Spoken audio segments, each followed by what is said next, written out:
अपनी पत्नी को दानव के चंगुल से छुड़ाने गए लखन को दैत्य दंभिकासुर छल कपट से झूठ बोलकर पत्थर का बना देता है। लखन के पत्थर का बनते ही दैत्य दंभिकासुर जोर जोर से शैतानी हंसी हंसता है। बड़ा आया था मेरी 7 गुत्थियों को सुलझाने वाला। उसकी शैतानी हंसी से सारी वादियां दहल उठती हैं। घिनौनी हंसी हंसता हुआ दंभिकासुर अपनी गुफा में जाता है और राजकुमारी चंद्रकला से कहता है, एक कीड़ा आया था बाहर, कह रहा था तुम्हारा पति है। तुम तो बड़े बड़े दावे कर रही थी कि मेरे पति को जब मालूम चलेगा तो वो मुझे छोड़ेगा नहीं। अरे उसे मसलने के लिए तो मुझे अपने हाथों की भी जरूरत नहीं पड़ी। एक छोटे से झूठ से ही विचलित हो मिट्टी में मिल गया। इतना कह दानव जोर जोर से हंसता है। दंभिकासुर की बात सुन राजकुमारी चंद्रकला एकदम सन्न रह जाती है, मानो उसके शरीर में प्राण ही न हो। कुछ देर बाद जब थोड़ा होश संभाला तो रोती गिड़गिड़ाती हुई राजकुमारी बोली, दुष्ट दानव, क्या किया तूने मेरे पति के साथ? ऐसा नहीं हो सकता, मेरा पति नहीं मर सकता। कह दे कि तूने मुझसे झूठ कहा है।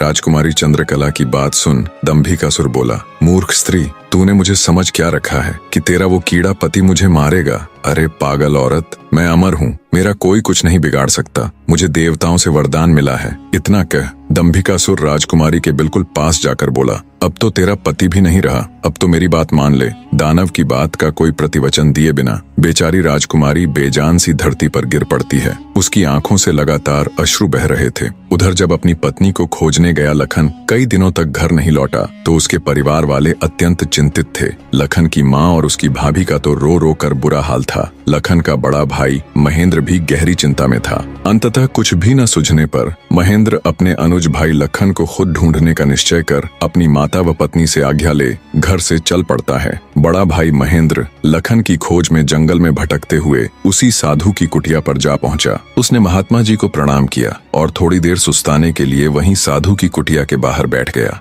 महेंद्र को देख महात्मा जी ने उससे पूछा, हे वत्स, तुम इस निर्जन जंगल में क्यों भटक रहे हो? तो महेंद्र ने शुरू से अंत तक सारा वृत्तांत महात्मा जी को सुनाया। सारा वृत्तांत सुन महात्मा जी के चेहरे पर चिंता की लकीरें उभर आईं। उन्हें इस प्रकार विचार मग्न देख महेंद्र ने पूछा, हे महाराज, मेरी बात सुनकर आप किन विचारों में खो गए और आपके चेहरे पर ये चिंता की लकीरें मैं साफ देख सकता हूँ। इसका क्या कारण है गुरुजी? महात्मा जी ने गंभीर स्वर में कहा, हे वत्स, मैं तेरे भाई लखन को जानता हूँ। वह भी मेरे पास आया था और उसने मुझे सारा वृत्तांत सुनाया था कि कैसे वह राक्षस उसकी पत्नी को उठा ले गया। महात्मा जी की बात सुनकर महेंद्र एकदम स्तब्ध रह गया। उसकी आंखों में आश्चर्य और चिंता के भाव उभर आए। महेंद्र बोला, तो कहाँ है मेरा अनुज महाराज? वो ठीक तो है, वो घर क्यों नहीं लौट रहा? हे महाराज, कृपया जल्दी से मुझे बताए, मुझसे सब्र नहीं हो रहा, बने रहे।